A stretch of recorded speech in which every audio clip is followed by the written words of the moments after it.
The safety of people matters, and in our vulnerable Caribbean region, effective, inclusive, people-centered, multi-hazard early warning systems are not an option, they are a requirement. Good morning. My name is Elizabeth Riley. I am the Executive Director of the Caribbean Disaster Emergency Management Agency, and it is my pleasure to guide us through today's regional launch of the Early Warning for All initiative for the Caribbean. Let me start by welcoming distinguished audience that is attending this event in person here at the United Nations House in Barbados, or following the live broadcast via UWI-TV and UNDRR channels. I also wish to take the opportunity to express solidarity with the government and people of Turkey and Syria in the aftermath of the recent earthquake. Today's event is divided into two segments.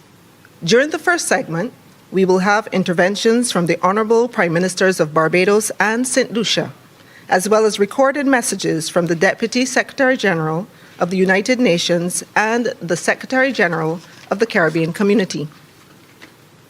The second segment will be a panel discussion moderated by the United Nations Resident Coordinator for Barbados and the OECS countries. As you might be aware, the United Nations Secretary General Antonio Guterres has called for every person on Earth to be protected by early warning systems within 5 years, in line with Target G of the Sendai Framework for Disaster Risk Reduction 2015 to 2030, and with the priority to support the most vulnerable. In order to make this ambition a reality, during the COP27 Climate Change Conference in Sharm el-Sheikh, Egypt, last November, the Executive Action Plan for the Early Warnings for All initiative was unveiled. This regional launch is a unique opportunity to harness the highest political as well as technical support to achieve the ambition as set by the UN Secretary General. In order to shape these ambitions to the context of small island developing states and the Caribbean region, we have the privilege to count among us today the Honorable Mia Amor-Motley, Prime Minister of Barbados,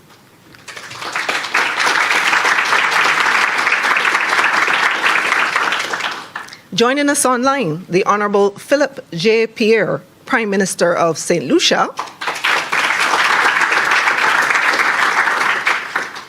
and video recorded messages from the Deputy Secretary General of the United Nations, Ms. Amina J. Mohammed, and the Secretary General of the Caribbean Community, Dr. Carla Barnett. Before giving the floor to our distinguished speakers, I invite you to view a video which summarizes the Early Warnings for All initiative.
I now invite you to listen to a recorded message by Ms. Amina J. Mohammed, Deputy Secretary General of the United Nations. Prime Minister Motley, Excellencies, ladies and gentlemen, while I wish I could be with you in person, I'm delighted to send this message for the first launch of the Early Warnings for All initiative. I thank Barbados, CARICOM, and the Caribbean Disaster Management Agency for hosting and organizing this event.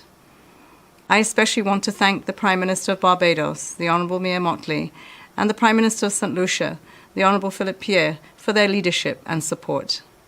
Today we carry a clear message. Every person in the Caribbean, in small island developing states, and the world must be protected by an effective, multi-hazard early warning system. This is not a privilege, but a right that every person on Earth should enjoy. That is why the Secretary-General has launched the Early Warnings for All initiative, with a goal to reach universal early warning systems coverage by 2027. Early warning systems save lives, they protect livelihoods, and deliver huge economic and social benefits. Just 24 hours notice of an impending hazardous event can cut damage by 30%. Yet, vulnerable communities around the world have no way of knowing that hazardous weather is on its way, nor do they have the means to act to save lives and livelihoods. Every third person in the world, primarily in small island developing states and least developed countries, is not covered by multi-hazard early warning systems.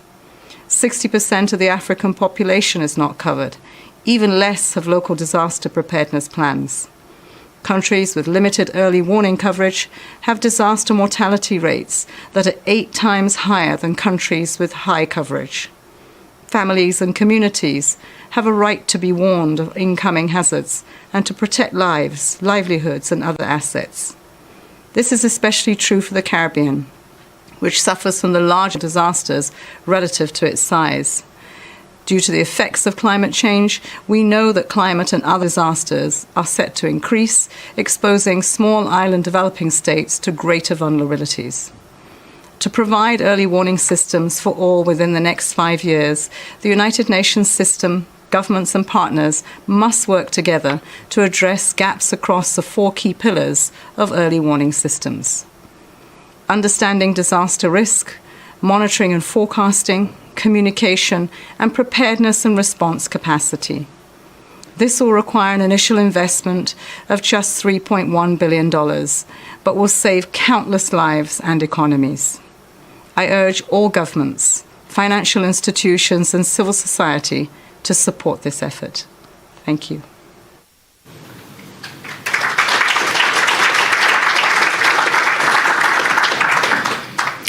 Thank you, Deputy Secretary General, for highlighting the commitment of the United Nations to ensure that every single person in the world must be protected by an effective multi-hazard early warning system as a right that everyone should enjoy. And now we move from the global to the regional, and I invite you to view the recorded message by Dr. Carla Barnett, the Secretary General of the Caribbean Community. Honorable Mia Motley, Prime Minister of Barbados, Honorable Philip Pierre, Prime Minister of St. Lucia, Your Excellency Amina Mohammed, Deputy Secretary General of the United Nations, Ms. Elizabeth Riley, Executive Director, Caribbean Disaster Emergency Management Agency, other special invited guests, ladies and gentlemen. It is my pleasure to greet you at the launch of the Caribbean program of the Early Warning for All initiative. This bold initiative, which will support resilience building in our region, carries the endorsement of the Caribbean Community Secretariat. The United Nations Secretary General has called for an action plan for every person on the earth to be protected by early warning systems by 2027. Given the trajectory of the climate crisis, I salute his leadership and ambition in this regard. We have no choice but to pour our collective efforts into improving early warnings for all of the various natural disasters that befall our region.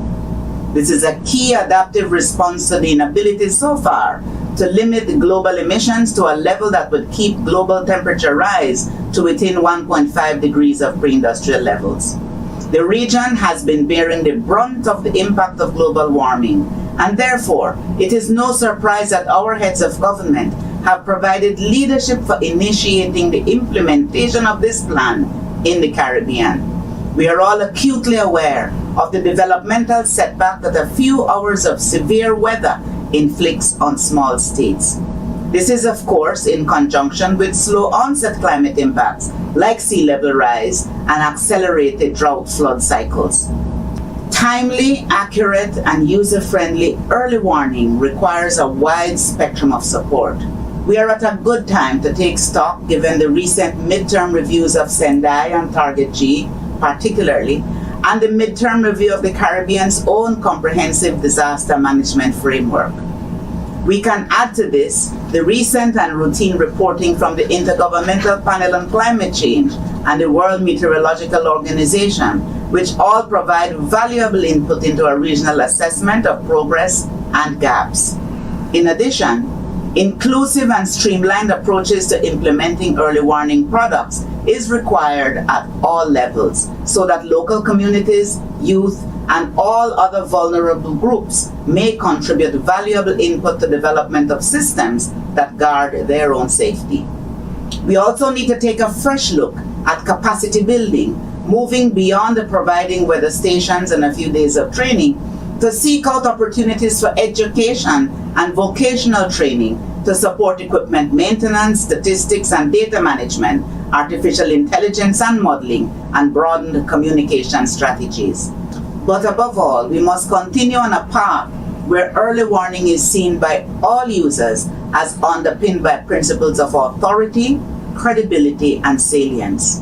Med services have constantly battled stubborn disregard for warnings and fake information, which undermine credible efforts and engender public displeasure when a disaster does not occur as it was predicted. This is detrimental to the goal. We learned during our most recent global health crisis that rampant misinformation can be so debilitating that it can become its own crisis. Decades of progress in meteorological services have provided a strong platform for the pursuit of multi-hazard early warning systems in the region. Weather-related products and services, despite the challenges, are mainstreamed in daily and seasonal decision-making and planning. We have to build on that progress. Through the early warning for all, aligning with other existing initiatives, we can reach a space where all major sources of risk information and products can reach the effective level of maturity and public integration. We clearly saw the tremendous benefit of multi-hazard early warning in action in St. Vincent and the Grenadines in the lead up to the eruption of La Soufriere. Despite massive infrastructure damage, early warning and acting upon it saved lives. The machineries of the whole disaster risk reduction system at the national and regional levels can never receive enough praise for this achievement. Lessons and good practice can permeate the region to ensure multi-hazard early warning systems are a critical climate resilient exercise. Let me thank our heads of government, the United Nations family, our regional institutions, and the multitude of partners in academia, local communities, and stakeholders that will influence the planning and implementation of early warning for all. It is my expectation that this launch will stimulate important discussions around the vital importance of early warning for all as we face our challenging future. Thank you very much.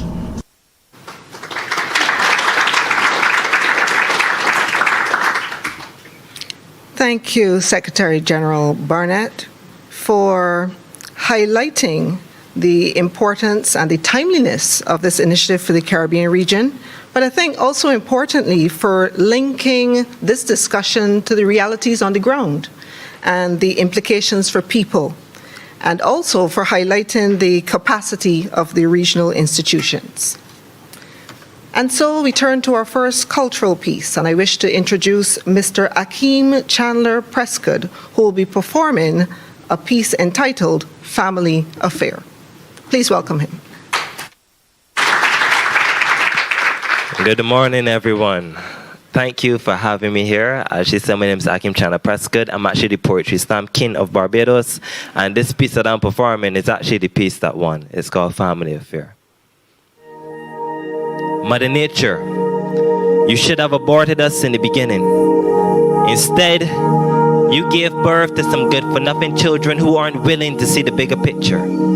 Their focus is too locked in on what's right in front of them, can only see their immediate pleasure and gain. They are blind to the pain of tomorrow. Is that why they wallow in self-pity like pigs in feces? This species will never truly know peace. Not even a priest could save our souls from the corruption of consumption. The devil is in the details, or in this case, the devil is in the air when you inhale. It's in the retail and manufacturing sector. They rectify the need to supply by demanding the clearing of holy land and burning of sacred forests. And in this cathedral of wilderness, that fiery foliage burning was the unholiest thing a man like me could ever witness. And I thought to myself, why would your son rip this page of history from the book of evolution and crumple entire species into extinction, then toss the paper in to the recycling bin? Soon, Google will be a museum of all the things we have defiled, a Smithsonian for nature, and we will browse through the aisles, marveling at the genocide on exhibition. For God's creatures, a bushfire is Armageddon, and there won't be no heaven for Bambi, my dear. Only an ashy grave and a hard-learned lesson that climate change does not discriminate with its progression. It welcomes all into the recession it will cause. This war on plastic can't be won with any of our bombs at best. Our napalm may only be useful in burning the bridges we're too afraid to cross, which is that we have lost the childhood of children who are yet to be born. Mother Nature, I keep trying to warn you.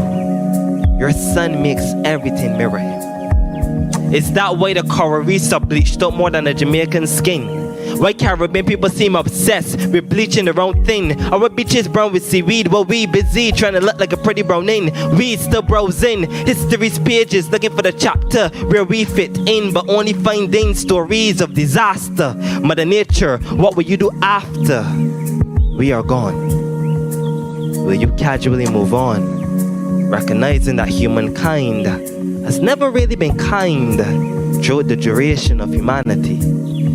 The oceans choke and deep throat on plastic, their gag reflexes tsunamis. When the Atlantic vomits on our shores, no matter gravel or gravel can cure the coast from that nauseous tragedy. We should be charged with assault and battery on a planetary scale, go before jury of our great-great-great-great-great-grandchildren and get denied bail. Scientists been giving us warnings to no avail, cause Mother Nature, your children just too blasted hardens. They refuse to see things differently. Like how before renewable energy, we need to renew our empathy.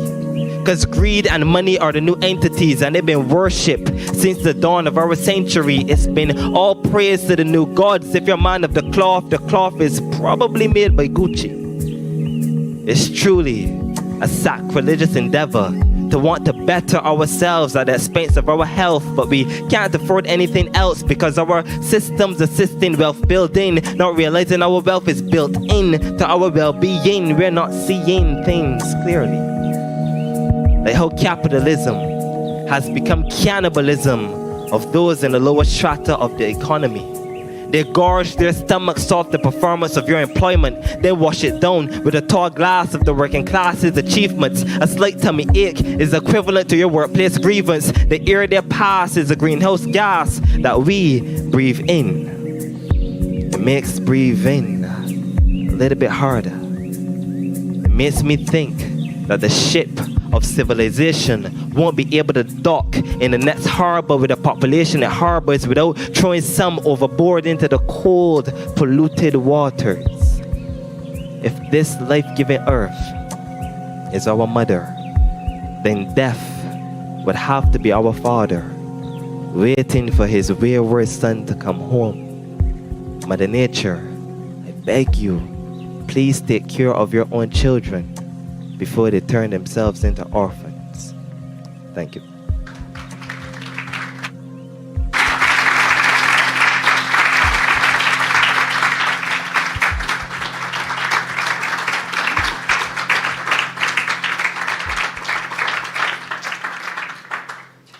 Ladies and gentlemen, the power of the spoken word. The Honorable Philip J. Pierre, Prime Minister of St. Lucia, was elected on July 26, 2021. Prime Minister Pierre also serves as the Minister for Finance, Economic Development, and the Youth Economy, and is the CARICOM Prime Ministerial Quasi-Cabinet Lead on Sustainable Development, including environment, water, and disaster management. The Honorable Philip J. Pierre will be sharing important remarks on the alignment of this initiative with the comprehensive disaster management strategy of the Caribbean region. Welcome, Honorable Prime Minister. Thank you very much. Let me absorb the protocol already established, but let me pay special mention to Prime Minister of Barbados, the Honorable Mia Motley, and the Deputy Secretary General of the United Nations, and Dr. Carla Barnett of CARICOM. The Caribbean region is blessed with immense natural beauty, but is considered to be an active area globally for natural disasters. We are told that this region is the second most disaster-prone region in the world, and our countries experience a diversity of hazards, natural, biological, and environmental. Hurricanes tend to visit our shores regularly, causing extensive damage to physical infrastructure, and sometimes nearly wiping out the entire GDP of our country in loss and damage within hours. It is reported that Hurricane Maria's impact on Dominica was US $1.37 billion in damages. In Puerto Rico, there was 60 billion in damages after the passage of a hurricane. It is also known that in 2017, the 2017 hurricane season was the costliest on record, with close to US $300 billion in damages.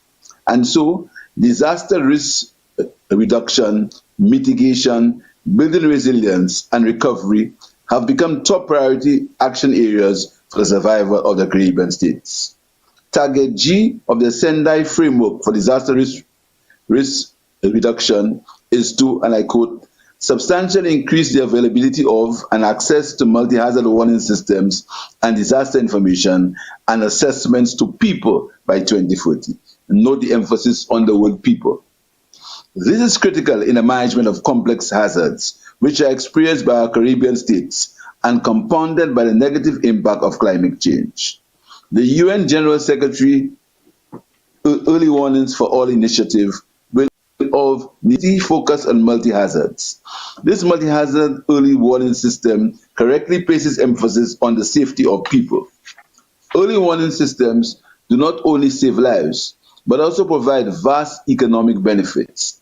They are considered to be low-hanging fruit for climate change adaptation because they are relatively cheap in comparison to the cost of dealing with the consequences of improper planning and preparedness.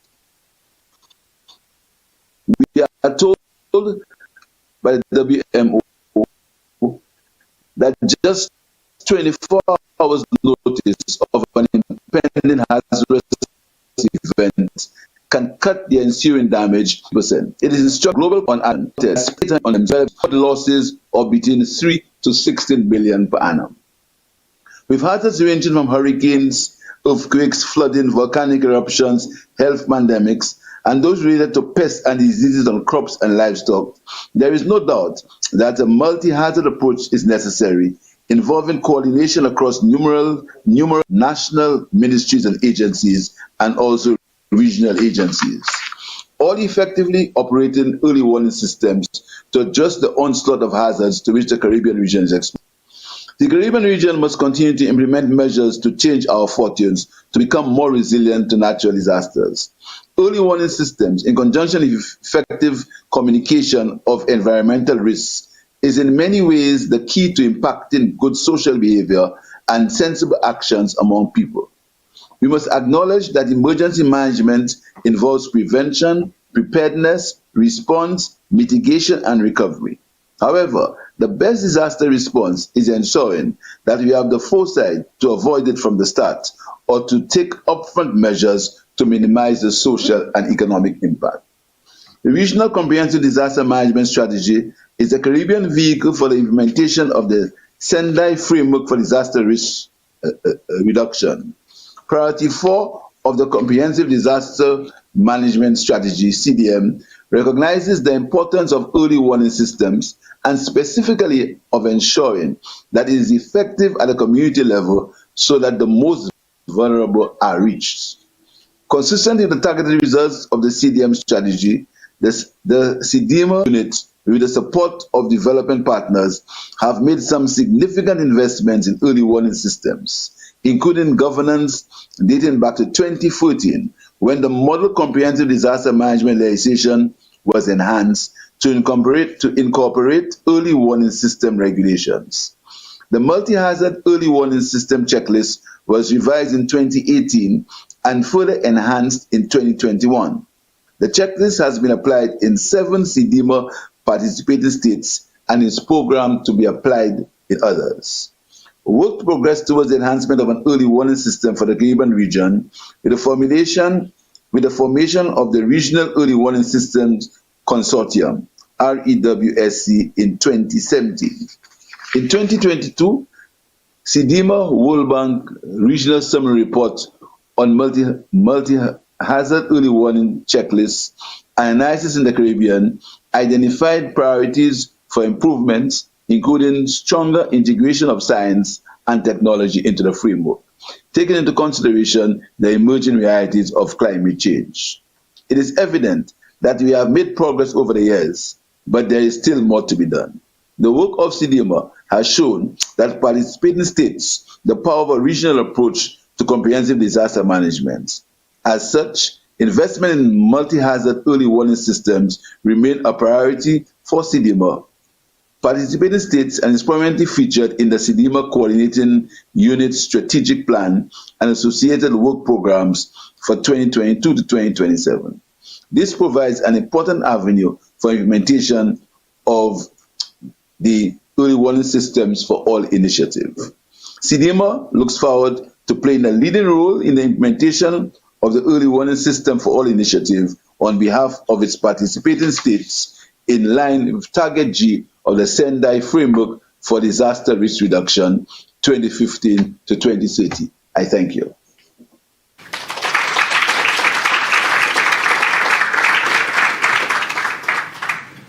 Thank you, Honorable Prime Minister, for elaborating the context of this initiative within the framework of the Regional Comprehensive Disaster Management Strategy.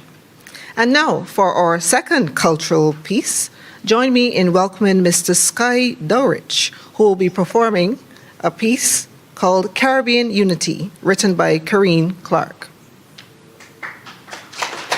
Miss.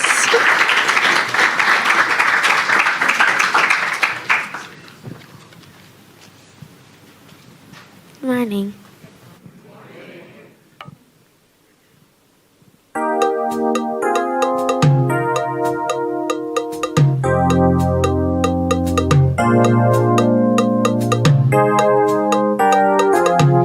You feel its warmth, its gentle touch, the everlasting hope.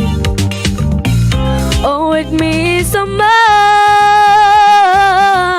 A creative world, a vision so true, a paradise of wonders for you to be caught in the riches of glories untold of the people in the Caribbean, united in the Caribbean with one Caribbean beat.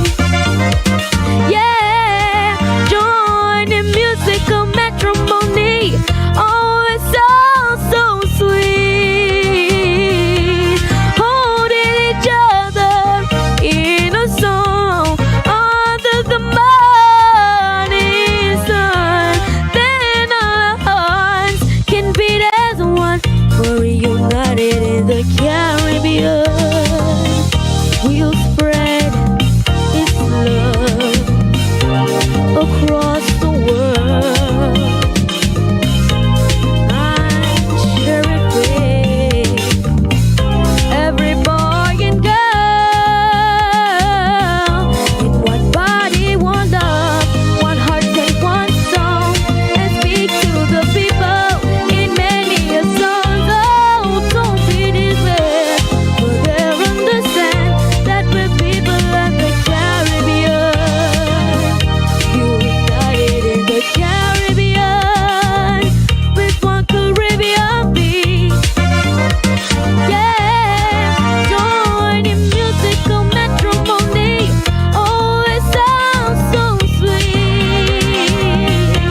Thank you.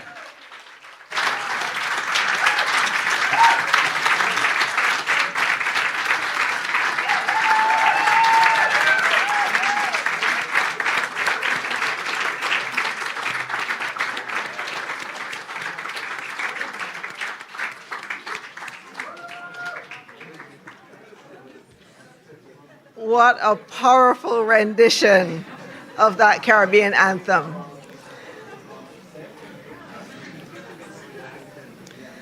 The Honorable Mia Amor Motley became Barbados' 8th and first female Prime Minister on May the 25th of 2018.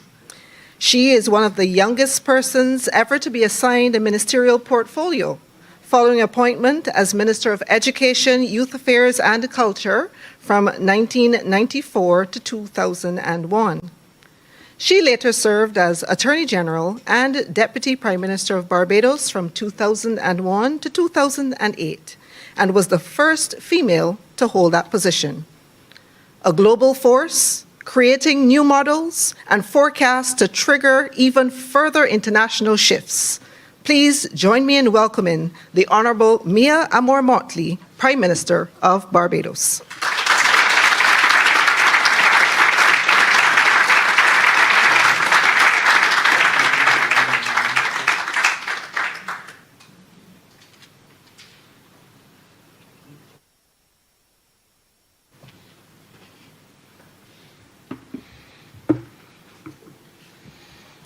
Good morning to each and every one of you, but you will forgive me if I single out our 3 guests. I think that it is perhaps this that Owen Arthur and Dame Billy Miller had in mind when they agreed, when I was a young minister, to build this building, recognizing that a day would come when we might have to host not 1, not 2, but 3 of the very highest level appointed persons in the international public service, otherwise known as the United Nations. And it would therefore be remiss of me not to start off this morning by welcoming, first and foremost, it is true that they're all here for another meeting I have tomorrow as well, which I co-chair for the One Health Global Initiative. But I would like first to welcome the Director General of the United Nations Food and Agricultural Organization. It is our distinct pleasure, truly, to have you here, and I look forward to meeting with you later. And then, of course, our dear friend Inga Anderson, who is the head of the United Nations Environmental Program, living in that other country that I also have cause to call home as well, in Kenya. And then, of course, our dear friend who is the boss today and who will this afternoon be, not afternoon, shortly, be among us in welcoming all of you in what really is truly an honor for this country, thank you, for this country to launch,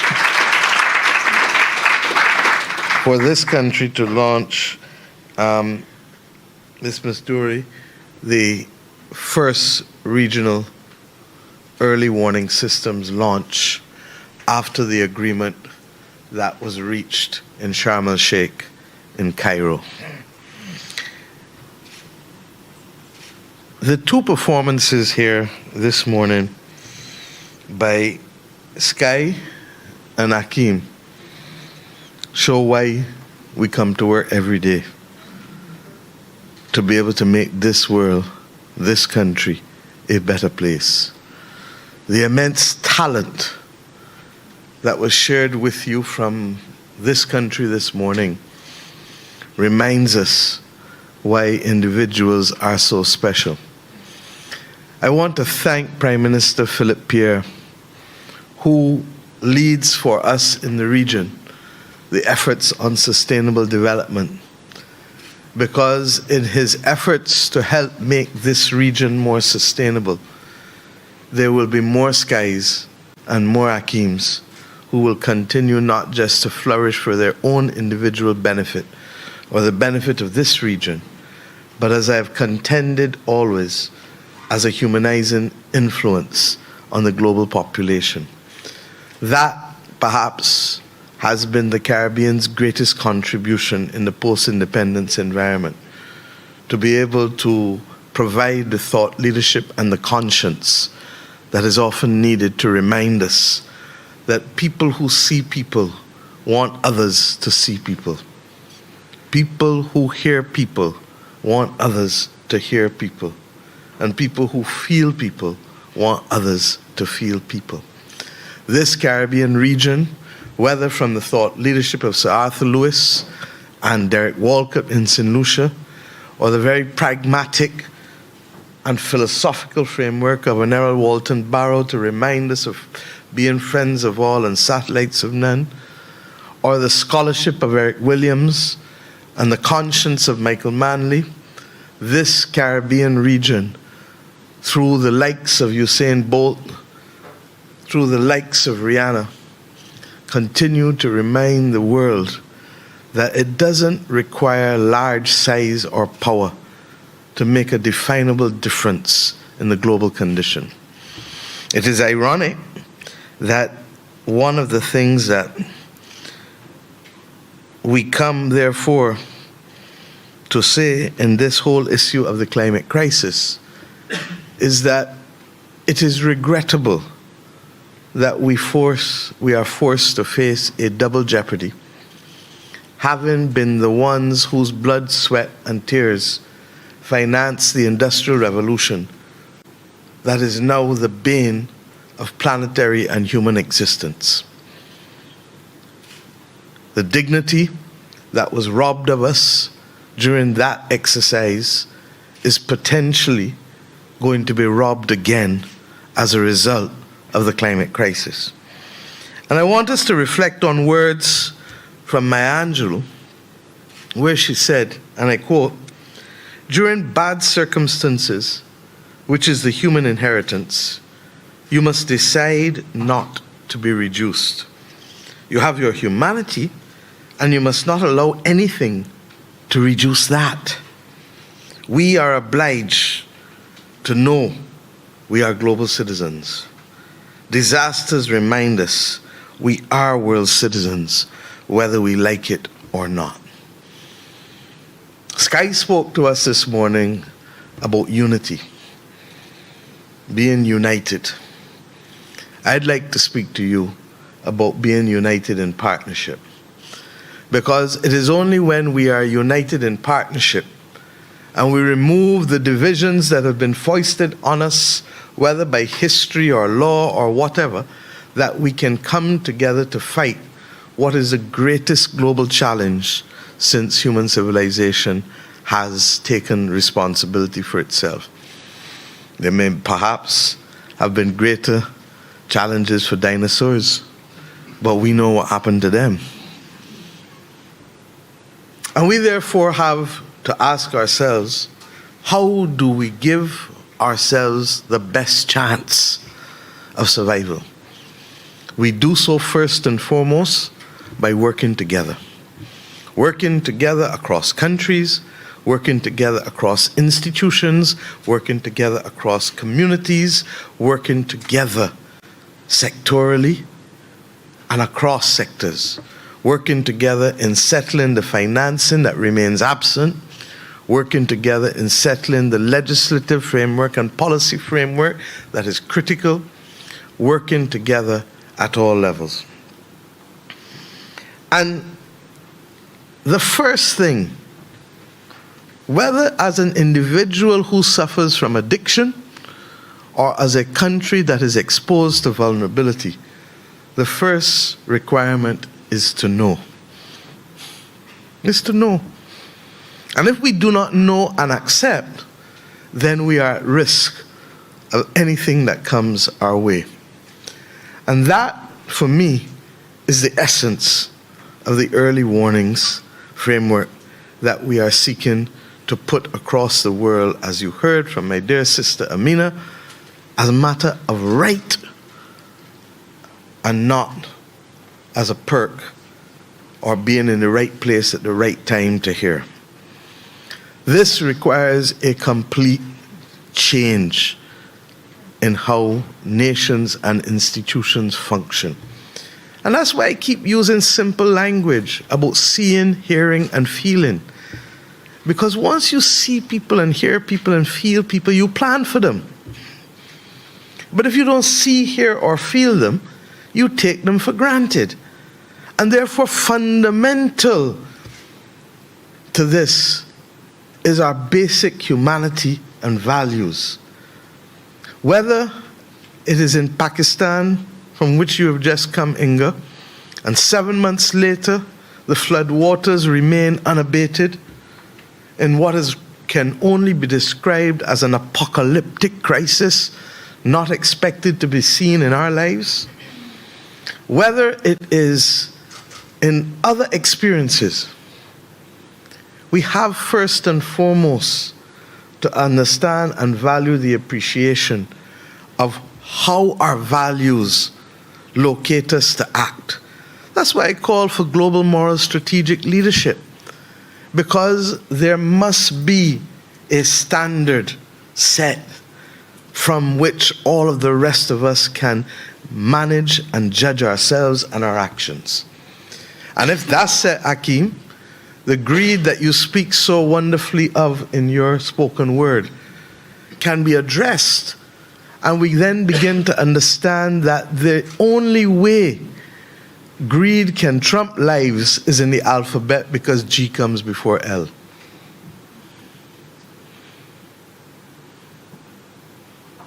We have to change how we think and act in this world if these actions are going to make a difference to the lives of so many. We talk about 1 in 3 in the Caribbean, and we talk about 6 out of every 10 in Africa not being able, and we can add Latin America in there.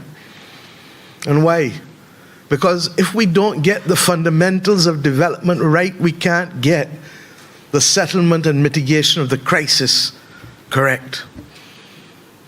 Those who are on the front line are those who live precariously on mountain tops and on the sides of hills and mountains, as we discussed, on the banks of rivers, not because they do not know the risk, but because they do not have a choice more often than not.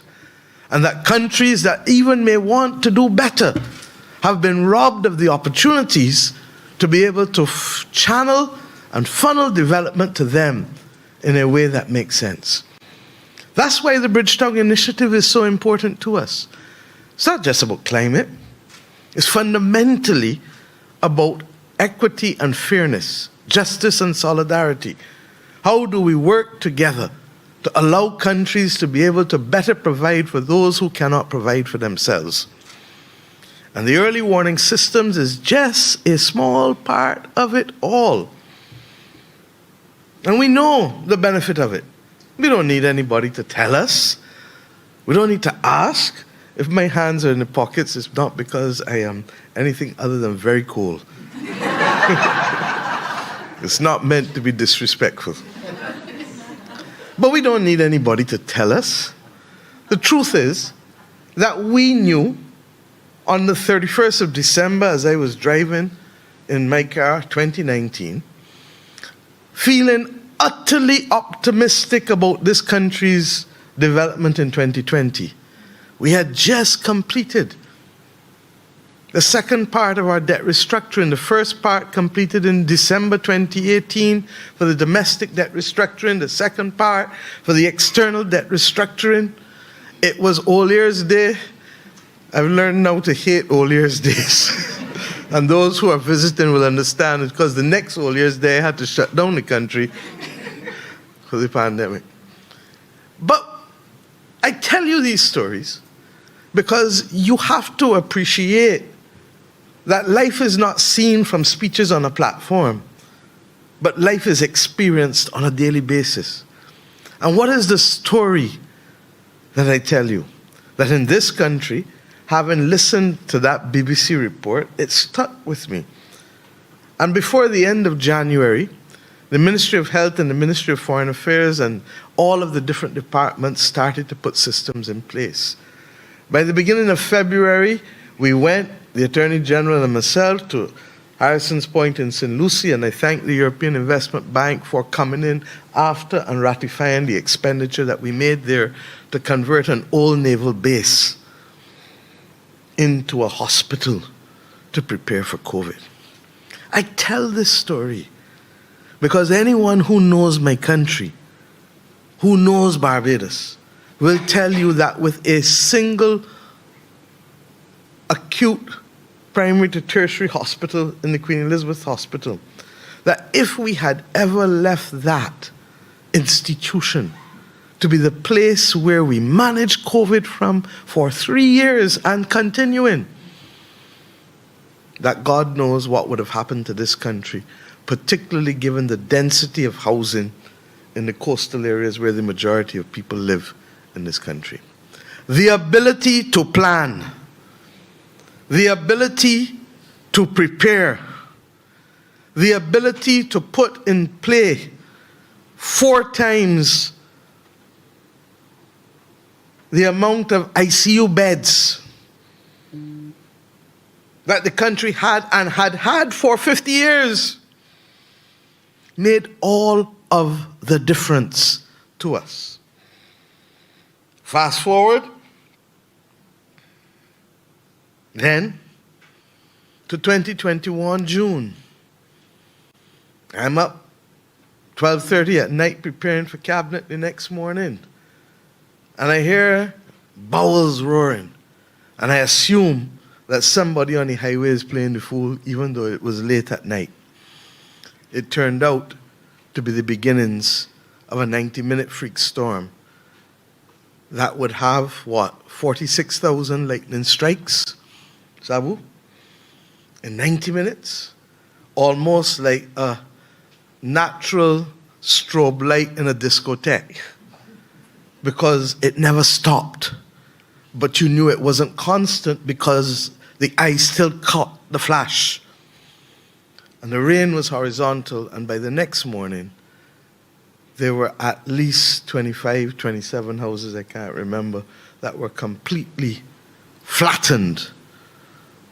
I remember visiting an elderly man who, to this day, God bless him, he stood in his kitchen, and then he moved when he realized that that structure would go completely.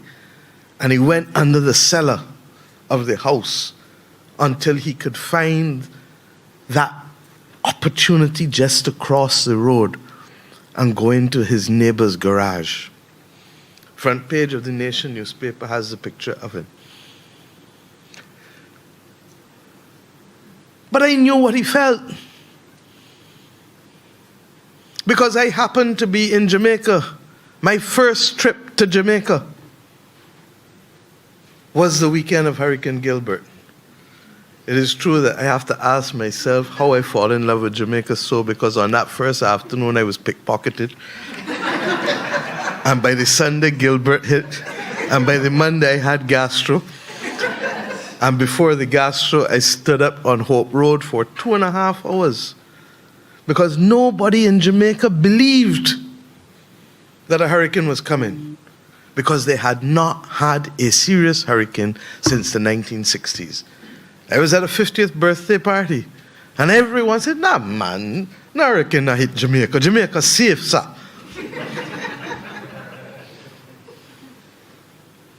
I was to go to the Blue Mountains that day. Still have not reached.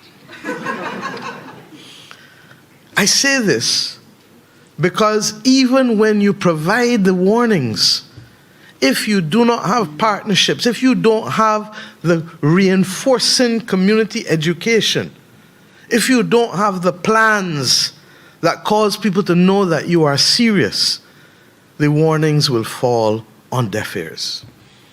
We speak this morning in Barbados, but we extend deepest sympathy on our behalf, all of us, to the people of Turkey and Syria.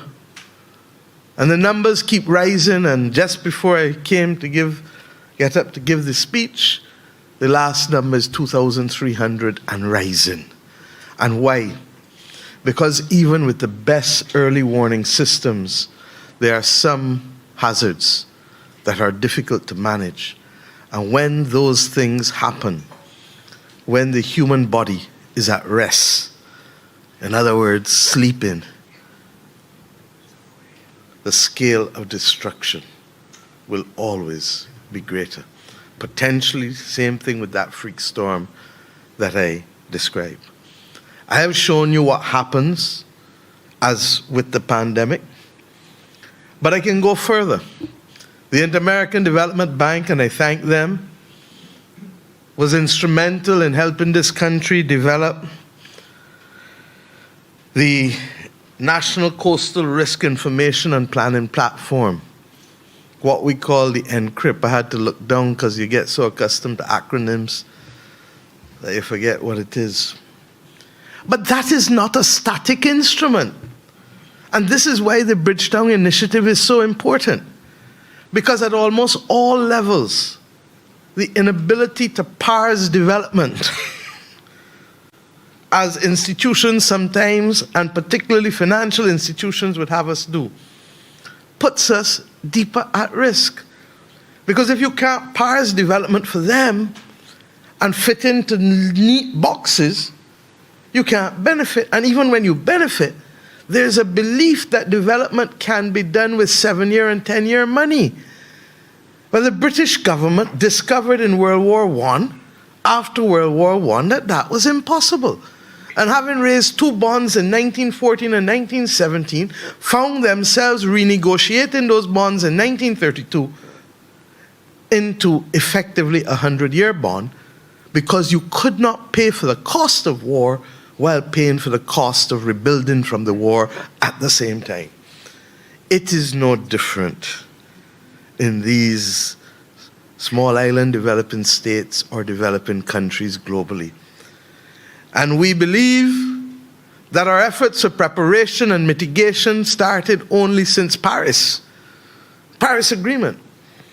Except that I'm here to tell you, and we can carry you, to show that from the middle of the 1980s, with the establishment of the Coastal Zone Management Unit, our country has been borrowing money, hundreds of millions of dollars from the IDB, to protect our coastal infrastructure, not only because we have a coastal economy, but because our major aquifers, particularly for the north of the country, are all coastal.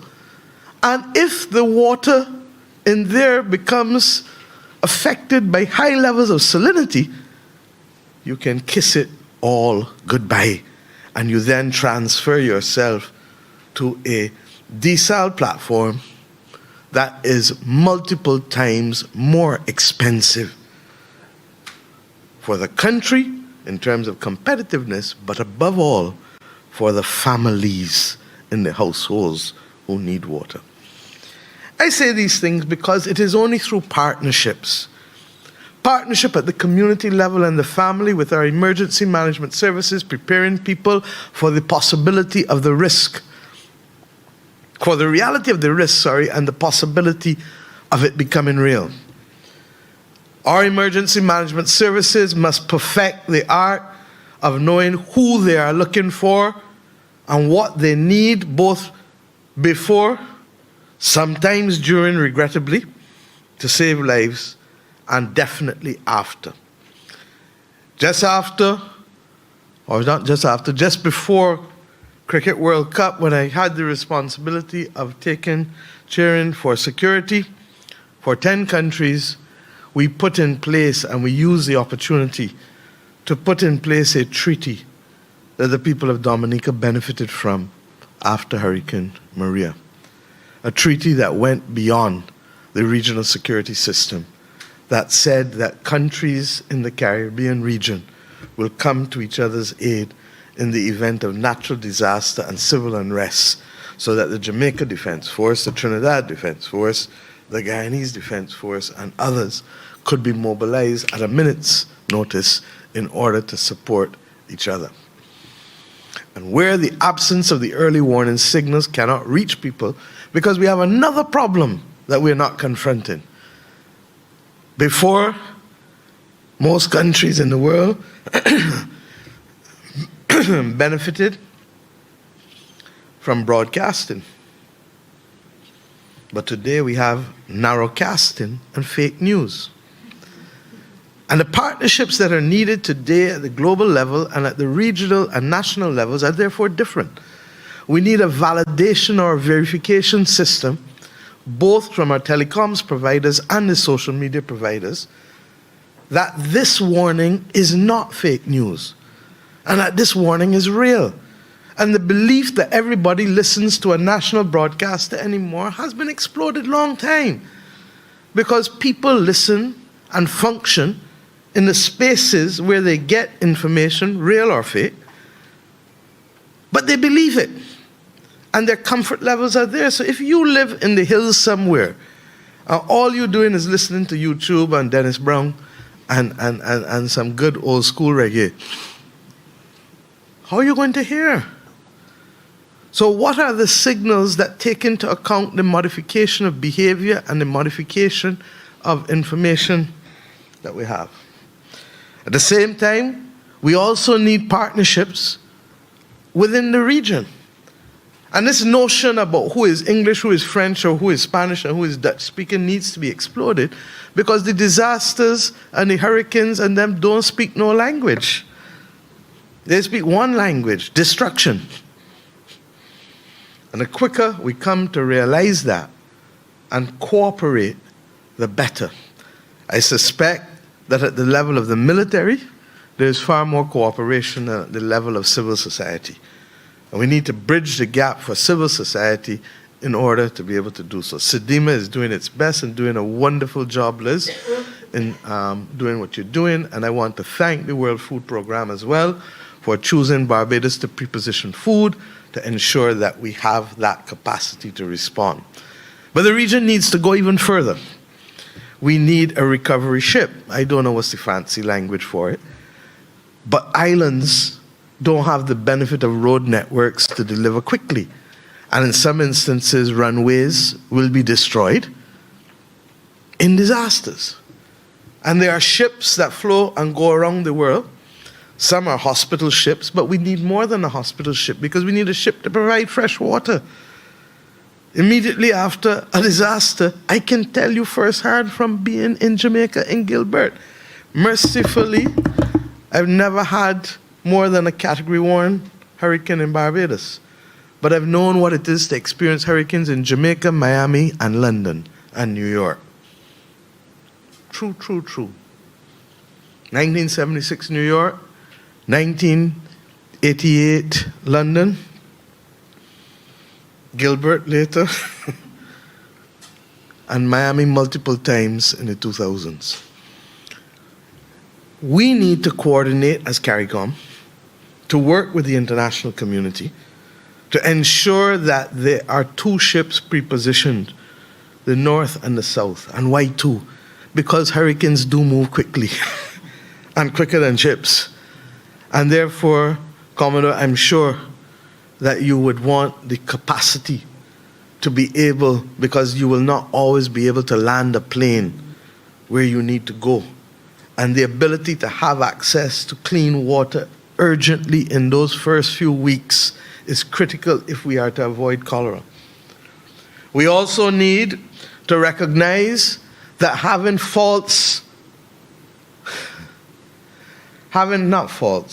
arbitrary numbers for debt sustainability in the context of small island developing states does not work.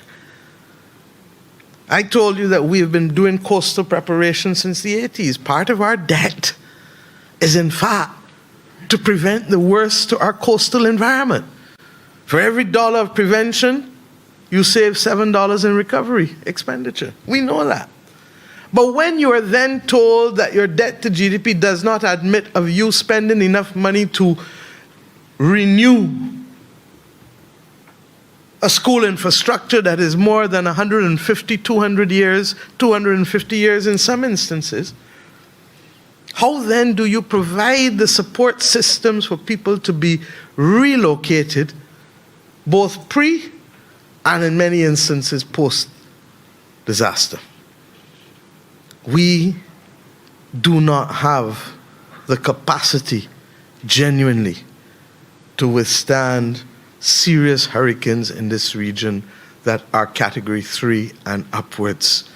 And if the international community does not understand that, then they do not understand our circumstances. And if the international community does not understand that both with the absence of a pact upon becoming independent, where after centuries of extraction of wealth, we were left just to face, as best we can, the needs of housing and education and health, with a treasury that had been emptied for centuries, then only to be foisted with international rules that are one size fits all, like that from the WTO that does not recognize special and differential treatment, but yet having now to allocate additional funding for environmental matters that were not even in circumstances where the allocation of funding for basic traditional human rights and development was already challenged, makes this journey even more complex. And when we understand that the cause of it is not our behavior or our values or our attitudes, then we have a crisis. Problem is that the crisis isn't unique to us. We are just the canaries. And whatever we thought before, 2022 put paid, I suspect, to many people's doubts. Third World in 1970s told us that the definition of real heat was 96 degrees in the shade. London and Europe told us differently last year when 108 and 110 degrees became the standard. In the winter, the notion that a state in the United States of America could be 30 degrees from the temperatures on Mars is a sci-fi movie or book. Not the reality of what we saw in December, someone would argue, but unfortunately it was. Because when we start to get at minus 59 degrees, we know we are in dangerous territory. I want to thank the United Nations Secretary General Antonio Guterres for his continued courage and compassion, his values and his global moral strategic leadership. But I ask all of us, at whatever stance we find ourselves, at whatever position, to recognize that it is in doing these practical things, which yes, do require funding, and yes, it does require $3 billion, and yes, the United Nations has not completed the fundraising for it, for those who hear my voice. And if we could do better, we would for you. That is the truth. Because even when we received 100,000 vaccines in the heart of it, we distributed out of that over 25,000 to our brothers and sisters in the region, because we are nothing if we want to walk this journey alone.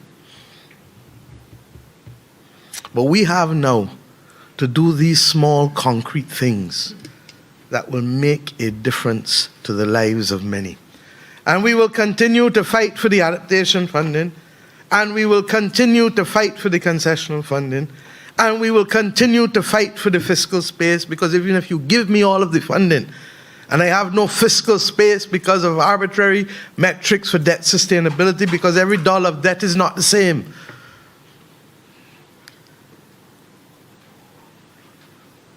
even if we do all of these things, there are still going to be some people who we have not reached. And that is why then the human partnership at the level of the community becomes so critical. And that doesn't require a leader, a prime minister, or anybody. It requires the average citizen in our region and across the world to spread the message and to let people know that, like with everything else we know, prevention is always better than cure. And that secondly, awareness, whether as an addict, as a vulnerable person, or as a powerful person, the first step is to know and to remain engaged. I hope that the launching of this early warning system in our country, Barbados, as a first regional launch globally, in the presence of 3 distinguished United Nations leaders, as fate would have it, plus all of the diplomatic corps and all of the local persons, that we also in this room send the message that partnership is real, but it is not yet at the levels that we need it. And if we can continue to build those partnerships from the community and the family right back up to the international level, then the spectacle of us failing can be left for the books and not become our reality. But never let us be so arrogant as to believe that it cannot happen. The earthquake last night was an awful reminder that there were people who were having lunch yesterday with their families and who made plans to do things this morning that they are no longer in a position to do because the family has been destroyed and the businesses affected have been destroyed. And the shadow of that destruction will be far longer than the news story that reports it this morning. I hope and pray that those who hear our voices understand that these are not now speeches for the sake of speeches, but that this is speeches to propel action and partnership. And I thank you once again, therefore, for choosing this country to help send that message, because we know, as I said, that it is real, and we must never be arrogant enough to believe that it cannot happen to us. For this world knows that there are extinct species. I referred to the dinosaurs just now. And this world knows that there are failed states and failed civilizations.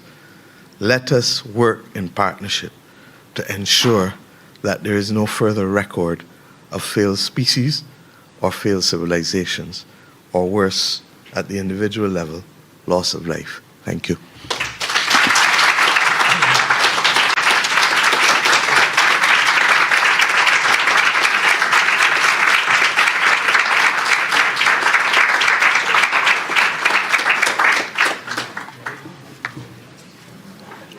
Thank you, Honorable Prime Minister, for that powerful message of change, humanity, partnership, and action.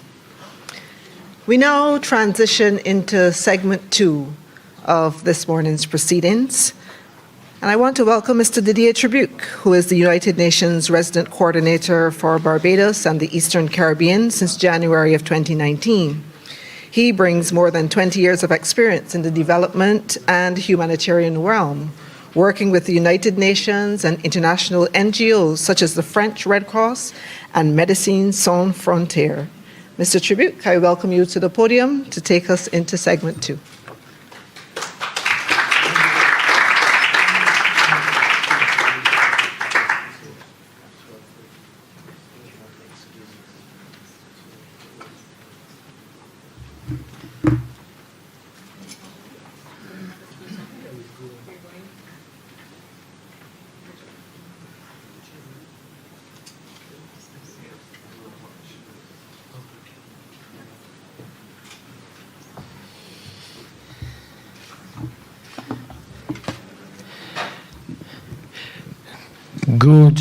Good afternoon, everyone. Thank you, Prime Minister.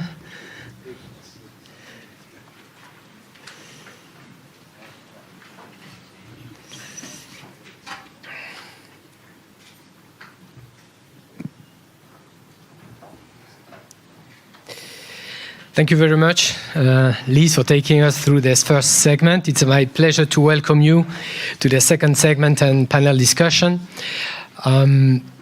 We have with us highly distinguished speakers precisely to discuss the keys of success of the early warnings for all initiative here in the Caribbean, but its seeds as well in general.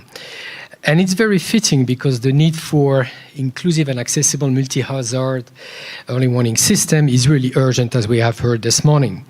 Disasters have increased fivefold globally, driven in part by human-induced climate change crisis and resulting in even more intense weather events, besides other disasters such as, of course, pandemic, earthquakes, volcanic eruptions, which we have experienced less than 2 years ago here in St. Vincent and the Grenadines. But fortunately, as we have also seen in the Caribbean, early warning systems have progressed. With roadmaps, for example, that have been completed in 7 CIDIMA participating states. Most of the countries also have technical capacities for monitoring and forecasting hydrometeorological hazards and to launch related warnings. However, the case is quite different when reviewing the existing capacities for geological, biological, or technological hazards. And there also exist gaps for the dissemination of warning, especially to ensure that the last mile coverage is done to ensure that no one is left behind. And this is really at the core of this early warning system initiative that wants to ensure universal coverage within 5 years. And we hope that we'll discuss also in this panel today the financial sustainability with increasing financing from Caribbean government with the partners, development partners, and the UN partnership is really at the core of this initiative. So in this context, we have the privilege to count today with a panel of leaders fully engaged in the Early Warning for All initiative. Online, we have Professor Petteri Talas, Secretary General of the World Meteorological Organization, who is connected from Geneva. We have with us Mr. Kyu Dong-yu, Director General of the Food and Agriculture Organization. Welcome to join the podium, sir. Ms. Inger Andersen, Executive Director of the UN Environment Programme. Ms. Mami Misutori, Special Representative of the Secretary General for Disaster Risk Reduction and Head of UNDRR. Ambassador Gerard O from the UK, who is also the chair of the Climate Risk and Early Warning System, CRUISE initiative. Good morning, all. And we also have online Ms. Shajoni Gums, Comprehensive Disaster Management Youth Ambassador, joining us online from St. Kitts and Nevis. So, good morning, all. We start the panel discussion with the intervention of you, Mr. Kyu Dong-yu. As I said, Mr. Kyu is Director General of the FAO. Before coming to FAO, Mr. Kyu served as China's Vice Minister of Agriculture and Rural Affairs. Mr. Kyu, we understand you will have to leave for another very important meeting, but before that, thank you for joining us. And could you kindly let us know briefly how, in your view, the initiative would contribute to the agri-food system transformation, as well as, most importantly, to food security in the context of seeds and also in the Caribbean? The floor is yours, sir. First of all, I would like to appreciate the invitation by the Prime Minister Barbados, and also appreciate her contribution to the co-chair of a global leadership group on AMR. Because since I came to FAO about 4 years ago, we are really set the tone together with members. FAO, we have 194 members. Work together, we now have a 10 years strategy framework, how to transform agri-food system together, more efficient, more inclusive, more resilient, and more sustainable for better production, better nutrition, better environment, better life, leaving no one behind.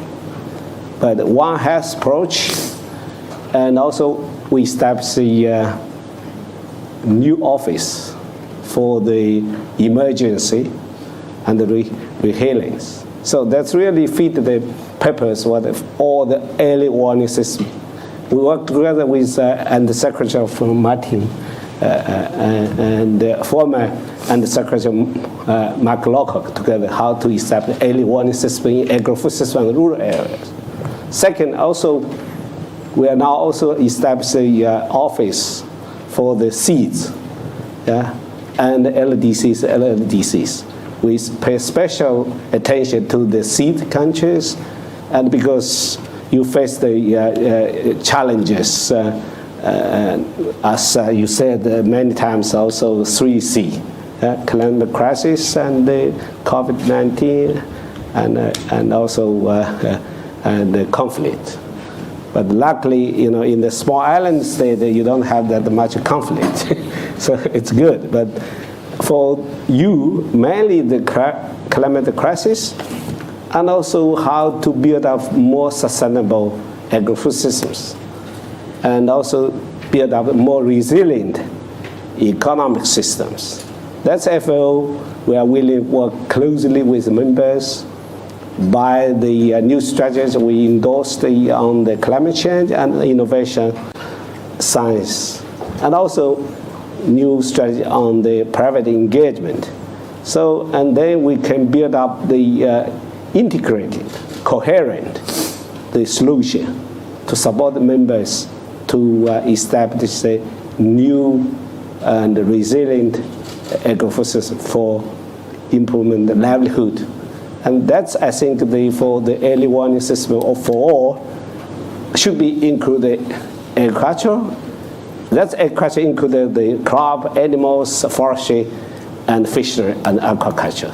So that's something we have to work together with my sister agencies, and also especially with the private sectors and the academies and NGOs by hand-in-hand initiatives.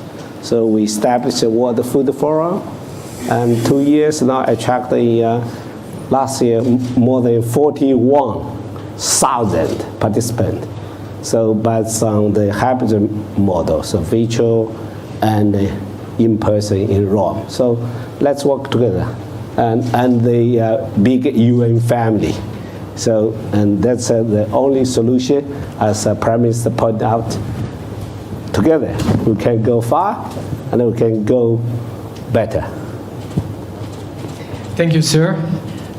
Thank you for reminding us that let's work together. This initiative is really about partnerships. Thank you for joining us. I believe you have to... Yes, so because it's running a little bit late. So we show we close the cooperate with also UNEP and others, and on the biodiversity, COP27, COP26, COP28 coming, and also COP15 and biodiversity. May I use 1 minute? So what is a special value? I know there are a lot of representatives from countries. What is special value for the seeds? There are 2 areas on this planet. One is a seed country, and another is a highland, landlocked countries. It's less developed, less industrialized. So the most important value is biodiversity. Because I was a genetics, and so we know what is the real value for the future. And also we know the dinosaurs why distinct, not because they are not strong, because they are not adapted, the evolution. So that's tell us we have to respect the nature, and we get adaptation and to the evolution. So they make use of biodiversity, and for food diversity, and for the solution of the sustainable development goals. Thank you. Thank you. Okay. Thank you.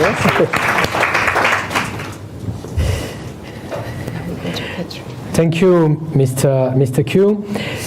The Early Warning for All initiative is co-led by the World Meteorological Organization and the UN Disaster Risk Reduction, and is also implemented with the support of the whole United Nations development system, notably in close collaboration with ITU and the IFRC, who are also with us in the room today. So Professor Petteri Talas is the Secretary General of the WMO since 2016. Before, he was Director General of the Finnish Meteorological Institute. So Professor Talas, we're all together for this launch today, and can you give us briefly a summary of the main objectives and pillars of the Executive Action Plan for the Early Warning for All initiative, with some perspective in your views on what matters for the Caribbean and seas. Yeah, thanks for the invitation to address you. And I'm sorry that I cannot be with you at the nice island. And thanks for the Prime Minister for hosting this important event at your island. And the islands are very much in the minds of WMO. We all remember this 2017 hurricane season when we broke all-time economic losses, high worldwide. There was even losses up to 800% of GDP in one day, and that happened at Dominica. And unfortunately, because of the warming of the ocean, the potential for such events is still fairly high. 90% of the disasters, they are related to weather. Of course, now we are facing a very dramatic event in Turkey, but one should keep in mind that 90% are related to weather. And many of our less developed country members don't have proper early warning services, the meteorological or hydrological services in place, and that's why Secretary General Guterres has given us, as WMO, a mandate to prepare an action plan, which was endorsed by COP27 in Sharm el-Sheikh. And we are lucky to have good partners on board, UNDRR, ITU, and IFRC as good examples. And we have been planning this concrete action, and it seems that the COP28 presidency is also very interested in promotion of our initiative. And I visited Arab Emirates 3 weeks ago and had a chance to discuss with the president of the forthcoming COP28, and they are very happy with the idea. And the basic plan is that we should invest $1.5 billion during the coming 5 years for basic observing infrastructures, for IT infrastructures and manpower at the meteorological and hydrological services, and about the same sum in preparedness, emergency management, and also telecommunication systems. We are lucky that we already have 2 programs in place. The government of France initiated a program called CRUISE, Climate Risk and Early Warning Services, and through that instrument, which is a joint one of WMO, UNDRR and World Bank, we have been able to assist already several countries. As part of this early warning service initiative, we have to focus more resources in single countries and to see the major change, to have proper multi-hazard early warning services in place, and also to be able to forecast the impacts of those events. Then we have to invest also in the basic observing infrastructures. We have major gaps in the basic meteorological observing systems in island states, Caribbean, Pacific, and Africa. And for that purpose, we have already a program called SOF in place, a systematic observation financing facility, and it's now financed by several European countries and also United States and Canada. And we expect to see support for these activities also from Japan, which I will visit in a week from now. And also China has indicated that they are willing to support those activities financially. We have also had the interaction with private sector, and for example, players like Microsoft, Google, and Meta, they are also interested in being part of the solution, which are good news. And we are heading towards the launch of these early warning services for all program in New York, attached to the forthcoming UN Water Conference, which takes place 22nd to 24th of March. And Secretary General Guterres has agreed to join that event, and then we can go to finally to the implementation. And we are most happy to do it as a joint venture between our partners, with our partners. And from our side, we also have one dream that we could be able to go to higher resolution of climate modeling in the future. At the moment, we are not able to describe these weather extremes or the water cycle in a proper way with the current climate models, and that's why our dream is to build a new first virtual center and finally physical center to have the biggest possible supercomputing facilities to estimate what kind of risks we are going to face in the future. And unfortunately, with the current climate models, we are not able to describe those risks in a proper way. But thanks again for the government of Barbados for hosting this event, and we are very eager to contribute to the success of your country and also many other countries in the Caribbean, Pacific regions and Africa especially. Thank you.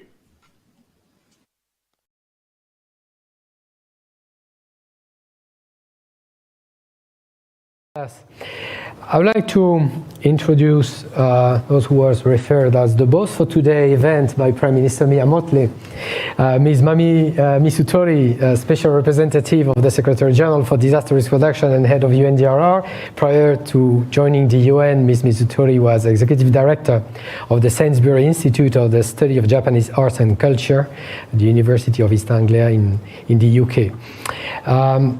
Mami, can you tell us which lines of efforts must be accomplished for achieving the ambitious target of universal coverage of the multi-hazard early warning system set by the UN Secretary General by 2027? Thank you, Didier. So what are the lines of efforts that we need to take forward collectively? That's an important question, isn't it? But I must start by saying that in Sharm el-Sheikh, when we had a chat, I asked Didier, I want to have this first regional launch in the Caribbean. Can you convince the Prime Minister to be with us? And so you made it happen, so thank you very much. It made all the difference. And it's great to be here with all the partners, not only those that you've mentioned, but of course, Inga, UNEP is a big part of this, and UNDP, and of course, CRUISE as well. There are three lines of efforts that I can think of, which needs to be taken forward simultaneously.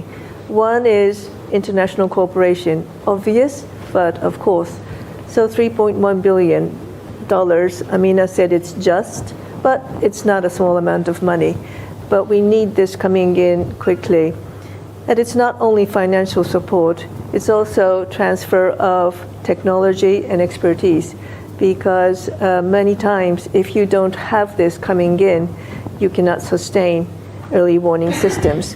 And importantly on this point, I would like to make a request to the member states of the Caribbean, but also all the UN system here, to let us collectively understand the current status of early warning in this region and each country. Because if we don't understand what are the gaps and where do we need to put in the international cooperation, then we are not doing our job correctly. For this, we need quite granular data of the four pillars that Petri was just talking about risk information, about the forecasting, about the distribution of warning, and about the early action on the ground, the preparedness on the ground.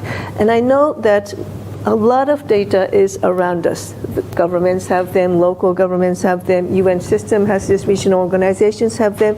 We need to put this all together to understand so that international cooperation goes to the place where it is needed now. The second line of effort is the regional component, the regional collective effort that needs to take forward this initiative. And that is why the Caribbean, I think, is in such a good place, because you have very strong regional organizations and regional initiatives, SEDIMA, the Regional Meteorological Organization, but also we have the CRUISE Caribbean Initiative. So we're not trying to reinvent the wheel with this initiative. We need to build on what is already there and the advances made. And here the regional component is good, important, especially to, at the end of the day, the ownership is with the region. because that is so important. The ownership needs to be with the region. And again, another thing is that as we know, and as the Prime Minister said, disasters don't respect borders or difference of language. It comes and it destroys different countries in the region at the same time. So without this regional component, we can't take this forward. The third thing I would say, and maybe most important, is the political will at the national and community level.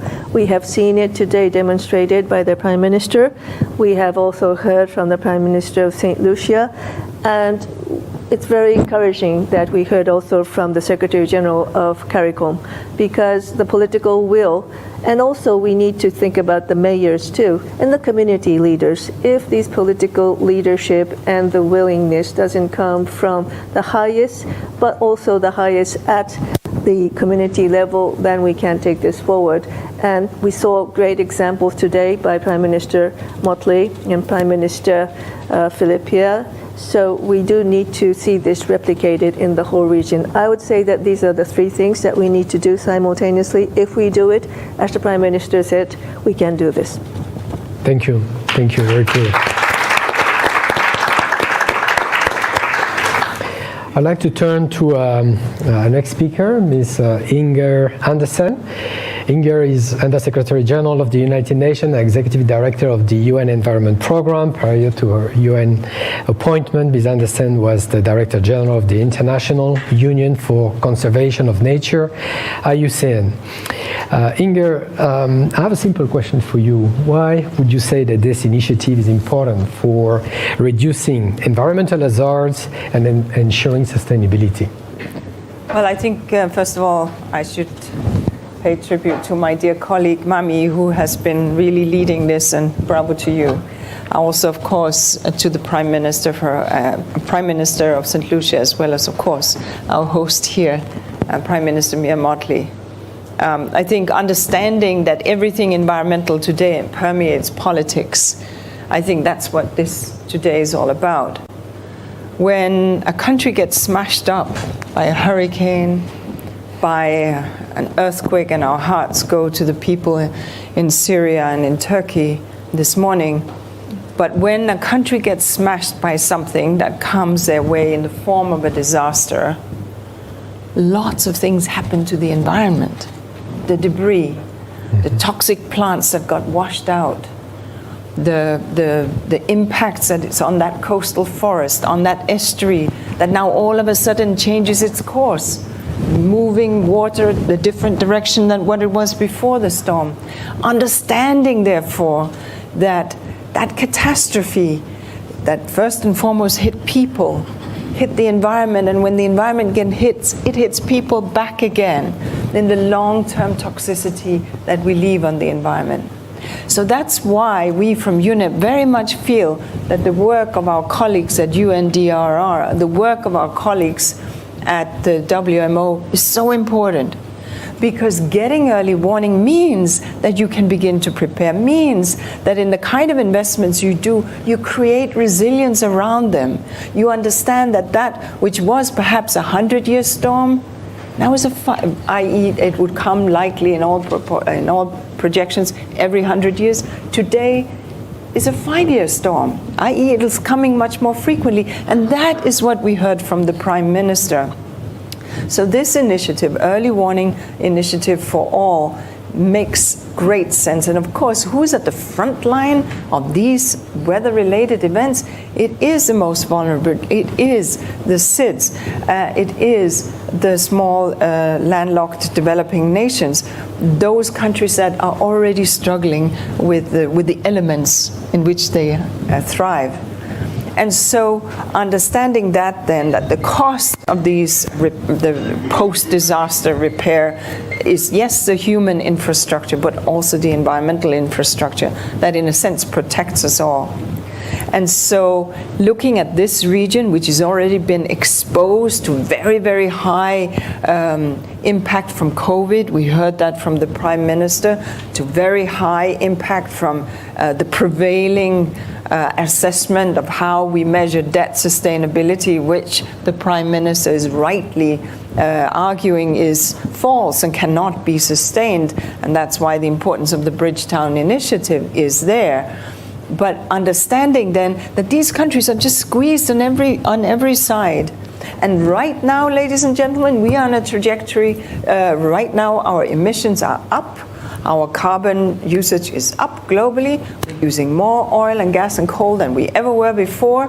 UNEP projections would take us at 2100 to a 2.7 to a 2.8 degree world. We're living in a 1.2 degree world, and look at the disasters coming our way.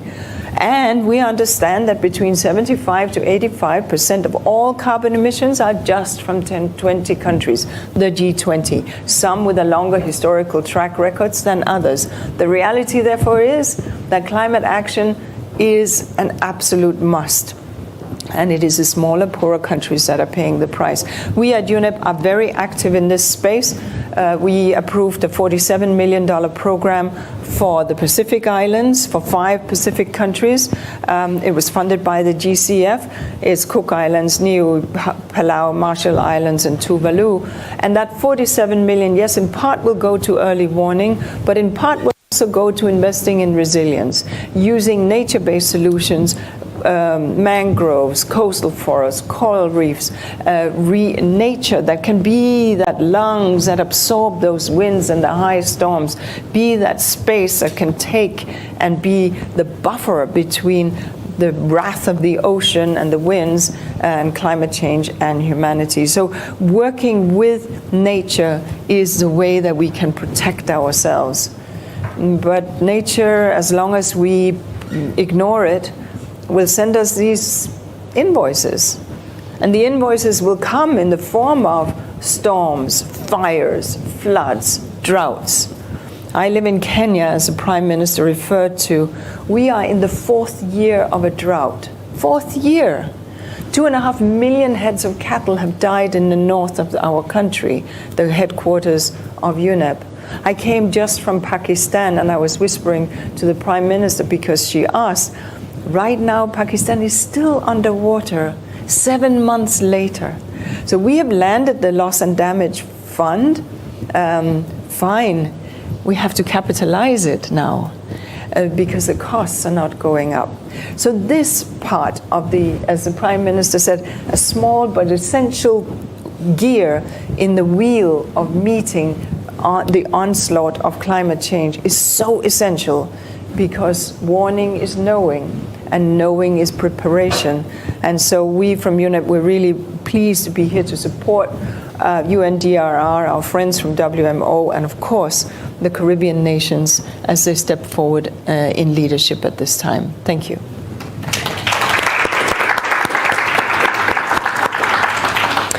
Thank you, Inger, and thanks for reminding us that nature is our ally, and we have to look for nature-based solutions as well.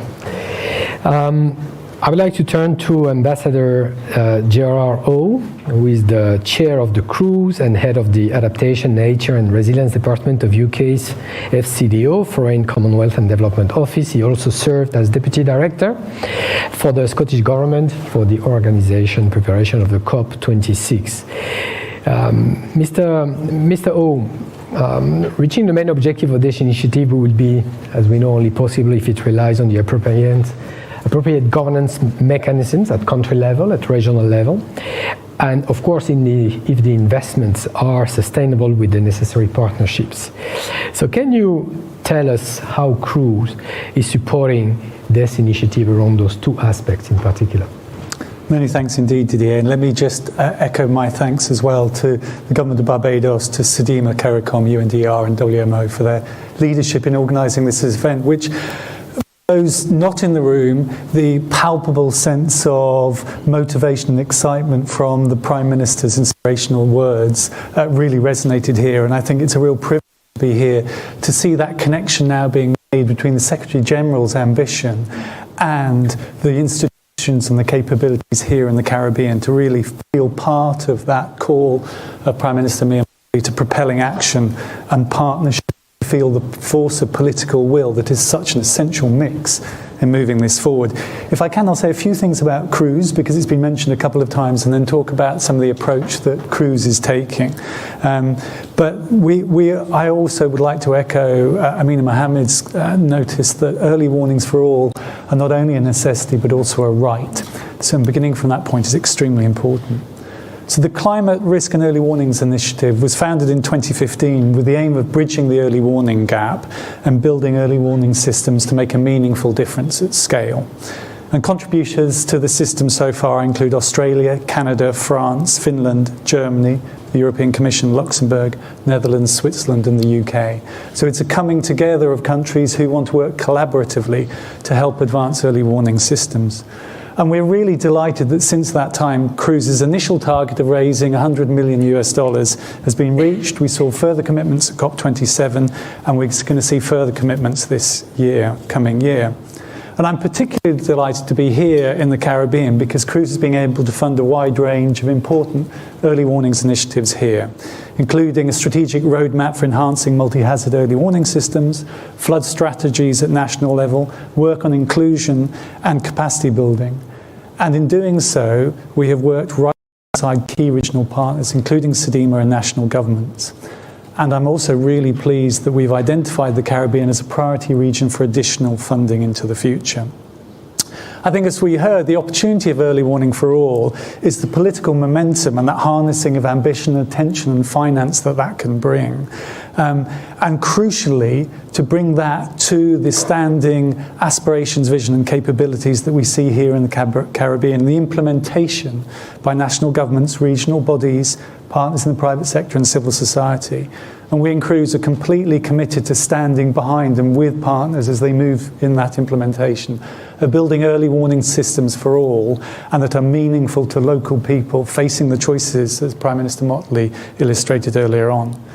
And so in order to be as effective as possible, there are at least 5 areas that Cruise will seek to contribute. The first is that we'll continue to bring finance for national and regional early warning systems and crucially aim to expand and scale successful initiatives, including through partnerships with key multilateral bodies and funds, and build a mosaic of early warning financing at scale and for sustainability, a crucial point that we all need to focus on as we make early warnings for all a sustainable initiative for now and into the future.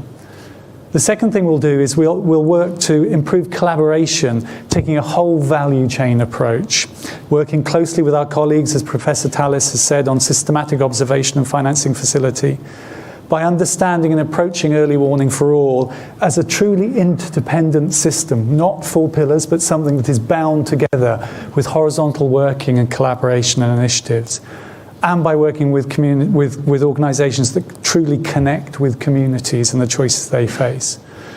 And the UK, speaking as our own part, will use its co-chairing of the Risk-Informed Early Action Partnership, REAP, alongside St Lucia to contribute to this aim. Thirdly, we'll continue to finance and advocate for early warning systems that hold people at the very centre and integrate a people-centred approach, recognising, I think as we all do, that systems are only effective when they enable people to make meaningful choices that reduce risk. And that means testing assumptions about what happens between national bodies and community and households, understanding the choices that individuals make when they're facing risk, and thinking that through and connecting a whole system approach to this. Fourthly, we'll continue to find ways to engage with the commitment, the ambition, the innovation from our private sector colleagues. And I'm really pleased we've been able to do that here in the Caribbean, working with regional chambers of industry and commerce to begin a new dialogue about how to build early warning systems that have coverage. And finally, and really importantly, we've heard a lot of this today, and it's quite right, Cruise will continue to fund and support and advocate for initiative and action led and owned by regional and national institutions, because that is where the understanding of context is. That's where the political ownership, as we've seen so strongly today, lies, and where sustainability of building these systems over time to address a range of multi-hazards lies.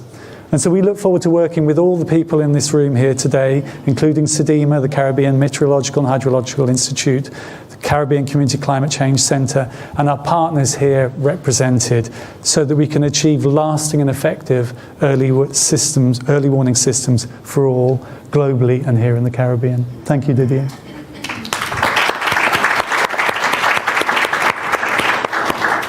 Thank you very much, Gerard. I would like to invite our last but not least panelist, Ms. Sejuni Gantz. She is Comprehensive Disaster Management Youth Ambassador in St. Kitts and Nevis. Sejuni is also a National Emergency Management Authority volunteer. Can you, Sejuni, tell us or give us some recommendations to make sure that throughout the implementation of this initiative from the youth perspective, we leave no one behind? Yes. Firstly, the sensitization of early warning systems amongst the youth is pivotal. Providing us with information such as the 4 elements of an early warning system, which are risk knowledge, monitoring and warning services, dissemination and communication, and response capability. Early warning systems are an effective tool to reduce vulnerabilities and improve preparedness and response to natural hazards. As a youth, I must say the most important aspect is to ensure that we have the youth involved in dissemination and communication and response capability. All stakeholders must understand the importance of our involvement in all sectors, both public and private, internationally, whether it's through the Pacific Tsunami Warning Center, regionally, whether it's within the Caribbean Institute of Meteorology and Hydrology, and via extension such as CDEMA, and locally through Met offices. Now, the purpose of our involvement can begin with volunteerism, with adequate training in the various areas so that we can be seen as agents for recommendations and operational support. The best way to provide recommendations is by being aware of the information and given the opportunity to make necessary suggestions. We can aid with the creation of more appealing to persons who are similar to us. Then we can aid in the dissemination of warnings to our families, social networks, and through social media. We can also build awareness of risks and strengthen the capacity to manage them. For instance, the creation of the St. Kitts Nevis Comprehensive Disaster Management Youth Ambassadors was created to do just that.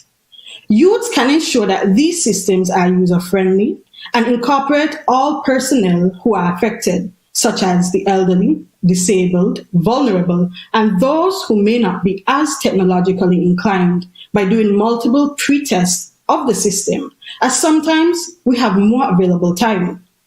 Moreover, by doing this, we can ensure that there's an all-of-society approach that incorporates different cultures, religions, and languages, including youths that are from various backgrounds, can ensure that the messaging is not solely catered to one demography. Additionally, to aid in the process of responding by helping people when that time comes as a certified first responder.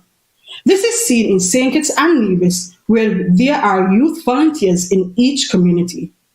Moreover, this can combat the challenges of having several impediments affecting the ability to target communities to respond when confronted with the early warning, risk perception, as we can help in informing our peers, inefficient community chain, limited resources to respond, as we can help with increasing the numbers, little knowledge of evacuation, and other areas we can assist by having necessary community walks. Furthermore, we can ensure that there is a multi-hazard approach. This ensures that the economy will be resilient and stable. How? We can ensure that there's a use of not only traditional methods, but non-traditional methods which complement each other. On one end, traditional methods such as bells, town criers, television broadcasts, and radio. We can provide additional support to ensure that messages are also available on media consumed by the youth. Information that will be readily available and easy to comprehend. All messaging systems will have the flexibility to be redundant. Redundancy will ensure that we have many options in times of crisis where, If one system happens to be non-functional, then there are other systems in place that have the same information. With the all-society approach, these systems will not only broadcast in one language, but in various languages that caters to the country's population.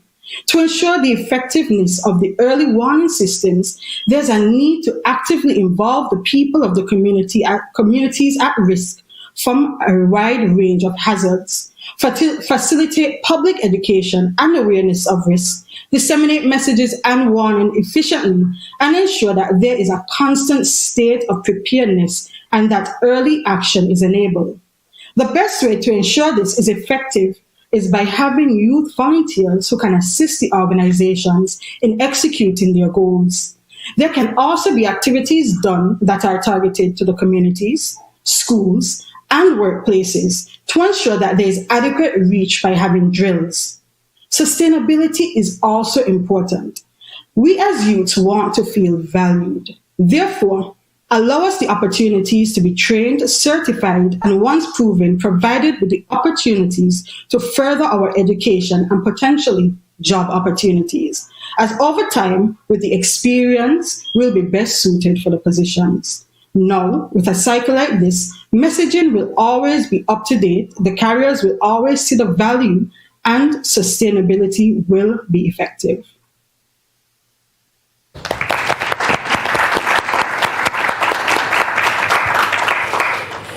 Thank you, Sajuni. I'm told that we have in the audience Mr. Ariel Kenston, who is the head of the country's cluster support team for the Anglo-Caribbean of the International Federation of the Red Cross and Red Crescent Society. You wanted to make some comments on the comments made. Thank you very much. Hello? Yes, go ahead. Thank you very much. We very much thank you for accommodating us in today's agenda. And of course, I need to congratulate you for the choice of color of tie for the launch. Very appropriate. The IFRC, the International Federation of Red Cross and Red Crescent Society, welcomes the Executive Plan of Action for the Early Warnings for All initiative and sees this opportunity to continue raising awareness of the initiative while we are gathering politically and technical support to move our collective ambition forward. In the last decade, some of the most extreme weather disasters have been the most, and often and many times predicted, has been the most deadly, costly, and devastating disasters. It is well documented that early warnings only is positive and is turned into early action is able to save life. We in the IFRC strongly believe in building preparedness capacities that are risk-informed and impact-based at local level. And those local actors are ready to, for the local actor, for the first respondent to be able to act on early warnings and to save life. Local actors that are anticipatory ready are going to be leading to safer communities.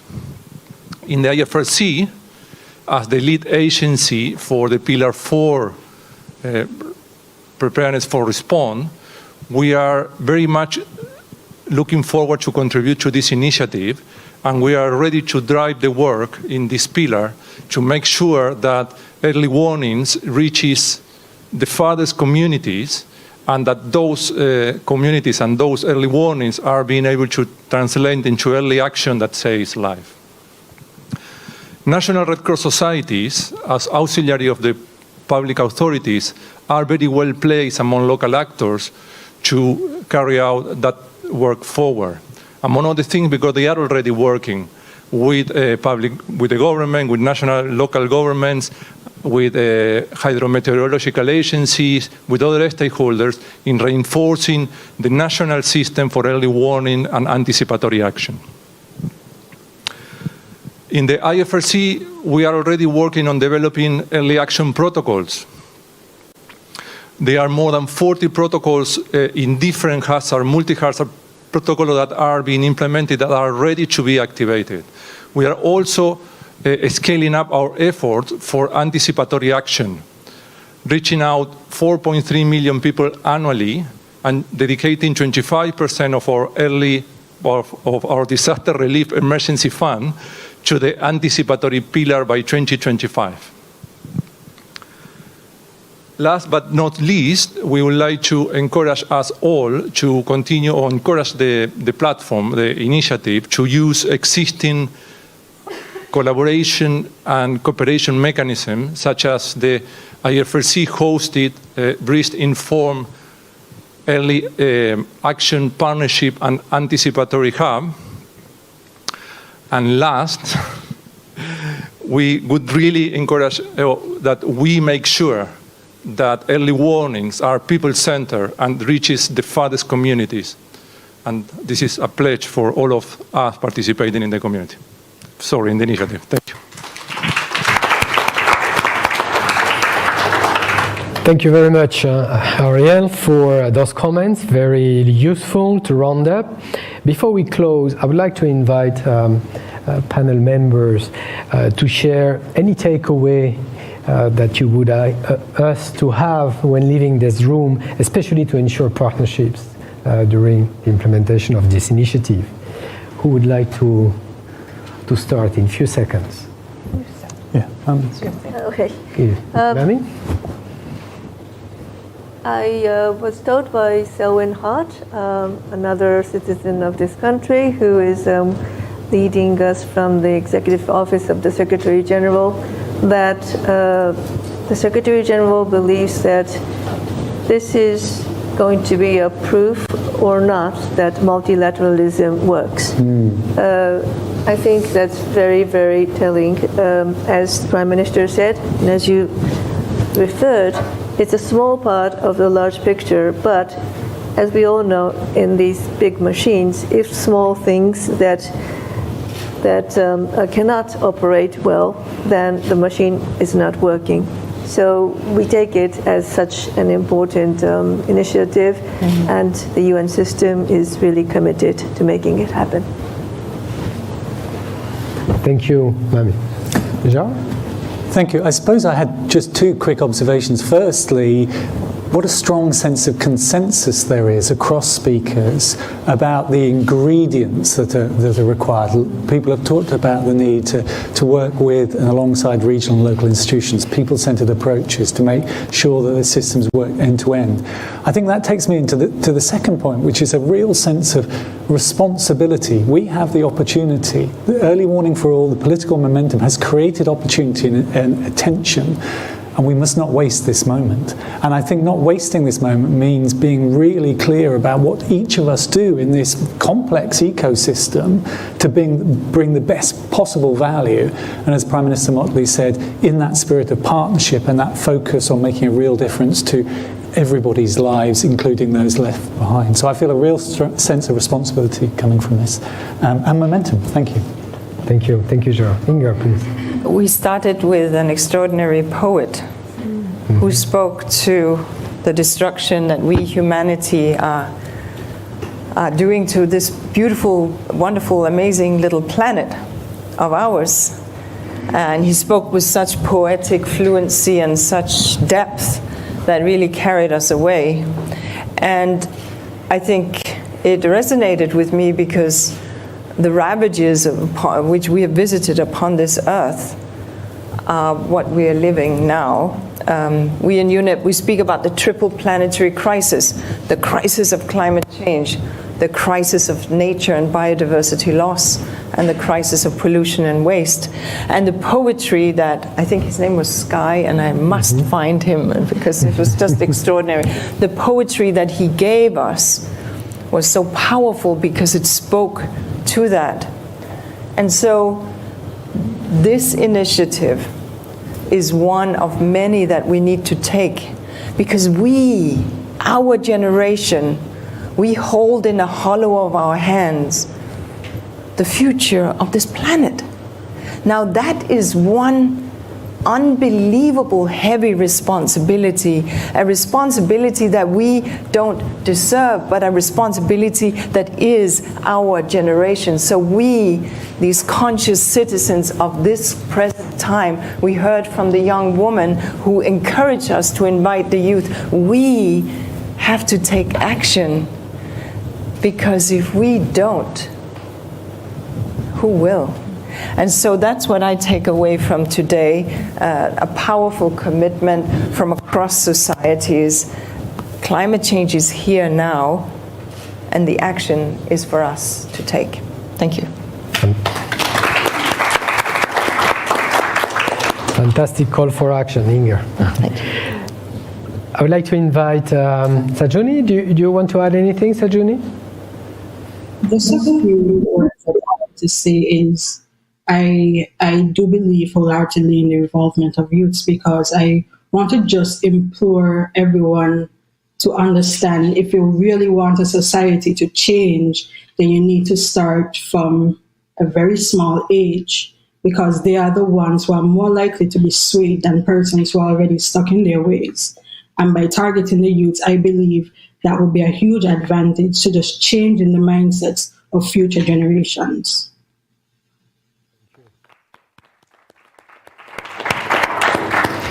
Well, thank you very much. We have come to an end of this panel. I really want to thank all the participants in persons here, prime ministers, of course, from Barbados and St. Lucia, excellencies, ambassadors, development partners, CIDIMA, head of CIDIMA, CARICOM, of course, all our UN colleagues, UN principals, and all our online audience who was with us today from the diverse part of the Caribbean, but also from diverse part of the world.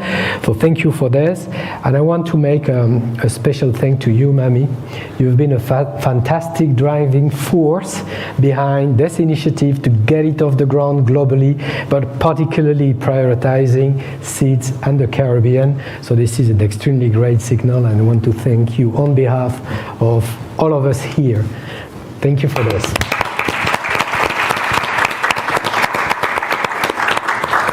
So we look forward to continuing in these partnerships. This is just the beginning of a 5-year journey that I'm sure will be extremely successful.